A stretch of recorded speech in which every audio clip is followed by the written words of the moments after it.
Pochádzam z veľkej rodiny, z hudobnej rodiny. Vlastne z maminej strany strikovia boli hudobníci. Oni sú aj dosť známi, chodievali tiež po svete. No a my vlastne ako sestry, tri, sme začali tiež hrávať, potom sa pridala sesternica a od detstva spolu hrávame. A držalo nás to, pretože sme videli tých strikov, dokonca nad nami, keď sme bývali v Činžáku, hrávali Terchovci, aj bývali, takže nás to tak trošku zaujalo, že folklór.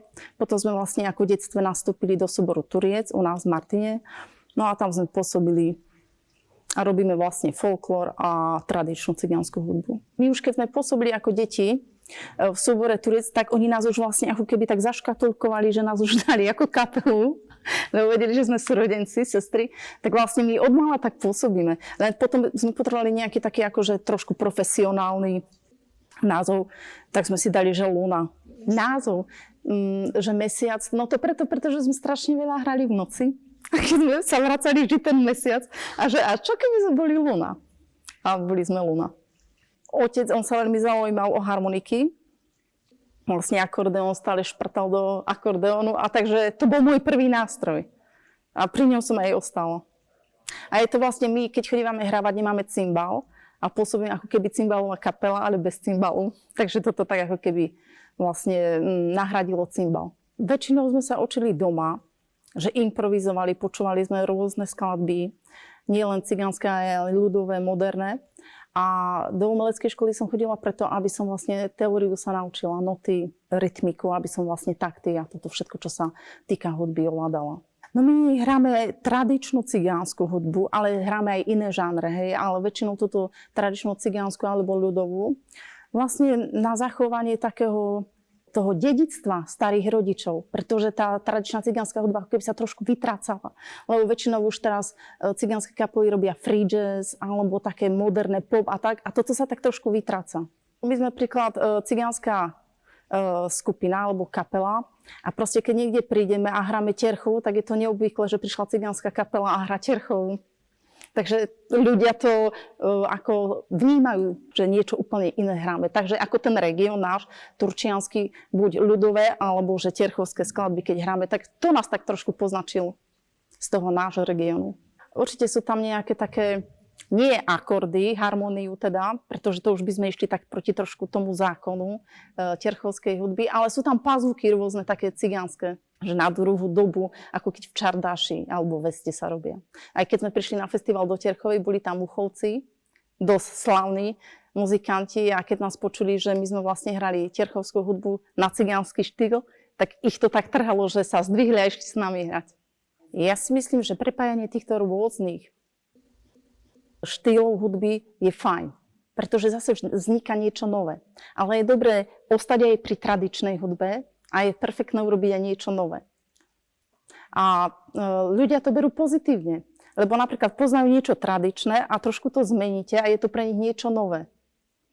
Ale väčšinou, aj keď napríklad hráme niekde na festivale alebo na koncerte a zahráme to tradične a potom si, ako my ako v rámci našej kapely, že posrandujeme, tak to trošku pomeníme, že zmeníme trošku štýl a ľudia to berú pozitívne. Majú z toho radosť. Keď niekde prídete, tak proste musíte mať niečo nacvičené. Musíte dodržiavať pravidlá, že proste áno, zahráme toto, nebudeme robiť nejaké blbosti ohľadom hudby. Ako niekedy sa stáva, že alebo vám niečo vypadne a teraz, že čo? Nesmiete sa tam zrútiť, ale ja neviem. Proste musíte to brať vážne a trošku aj s humorom. Proste tešiť sa z tej hudby, keď idete niekde, proste zahrať všetko tak prirodzene, tak ako to cítite. Ale byť disciplinovaný. Záleží, v akom regióne bývate. Podľa mňa, kebyže bývame v Bratislave, tak áno, alebo v Prahe. Ale keď ste v takých malých regiónoch ako my, Martin, že Turiec, tak tam je to ťažko, tam je nás veľa kapiel a proste to ťažko je uživiť sa. Úplne. Ale len čistou hudbou. Že ešte, že vyučujeme v umeleckých školách, tak áno, že vyučujete a spojíte to s koncertami. S hudbou som vyrastala a zdravotníctvo je pre mňa dôležité, aby som vedela pomôcť ostatným, tí, čo potrebujú proste nejaké ošetrenie. A nie len cudzí, ale aj v rámci rodiny. Myslím, že každý, aspoň jeden člen z každej rodiny by mal mať nejaké také zdravotné znalosti. Ja si myslím, že každý hudobný štýl je fajn. Lebo keď to vedia tí ľudia presadiť, alebo keď ich to baví, že to není iba čisto nejaká propagácia, alebo čisto, že zarobenie peniazy. Lebo ono by to malo byť také, že to chcete robiť, že máte z toho radosť a že niečo tu po vás zostane. Takže ja som za každý hudobný štýl, ale musí to byť také, no proste nemôže ísť o prachy. Keď ja sa rozprávam s kolegovcami, tak oni automaticky berú, že rómska kultúra, temperament, chudoba, poviem prirodzene, že špína a také, to každý ukazuje, ja sa s tým aj stretávam osobne. Ja by som povedala, že veselí, skromní ľudia, ale vďační, pretože keď poviem takto prirodzene, že keď príde biely človek do cigánskej rodiny, tak proste ho nenecháte hladného a nevyhodíte ho na ulicu. Dáte aj to posledné, sa rozdelíte. Ale z opačnej strany to tak nie je, by som povedala. Je to proste tak. Rómovia sú, alebo cigáni sú temperamentní, veselí ľudia a bez tej hudby sa to nedá. Proste pri každej príležitosti, či je oslava, narodeniny, krstiny, alebo ja neviem, alebo len také posedenie, vždy sa hrá.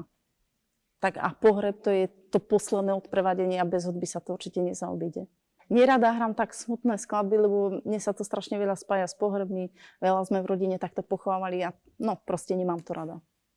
Vždy mi to iba také emócie smutné vyvolá. Také, že čajúri románi, prší a tak, no, také no halgatóny. Ale keď napríklad sú nejakí mladší ľudia, že príklad 40-tnici alebo 30-tnici, tak určite sa hrajú aj čardaše, lebo to bol mladý človek.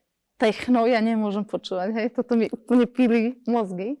Ale napríklad rockovú hudbu Metallica, Guns N' Roses, to si rada vypočujem. Ja keď spievam a hram, tak je to dosť náročné, pretože mi harmonika tlačí na plúca, sa mi horšie spieva. Ale tak sa snažím, ale ako pre mňa je to ťažké, ja sa dosť zapotím za to harmonikou, za tým spevom. Ja sama osobne nespievam, keď som doma. A ono momentálne nemám ani tak čas na to, že by som si, alebo že za volantom. Príklad, keď šoferujem, tak nepúšťam si vôbec hudbu, lebo ma to ruší pri šoferovaní. By som sa sústredila na hudbu a mohol by som spôsobiť nehodu, takže napríklad nepočúvam hudbu za volantom. A doma si nespievam vôbec.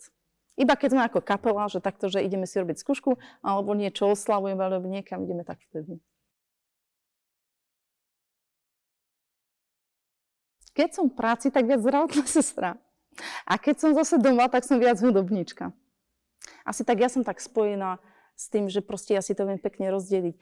Čo sa týka zdravotníctva, som veľmi rada, že som sa dostala do zdravotníctva, že mám poznatky z chirurgie a také veci.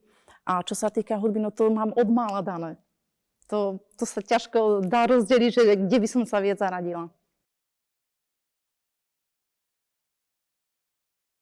Používa sa. Nehovoríme perfektne, rozumieme, ale už nerozprávame tak perfektne, ale zase, keď potrebujeme sa niečo porozprávať súkromne, tak určite sa rozprávame po cigánsky. Určite. A keď sú hlavne susedia.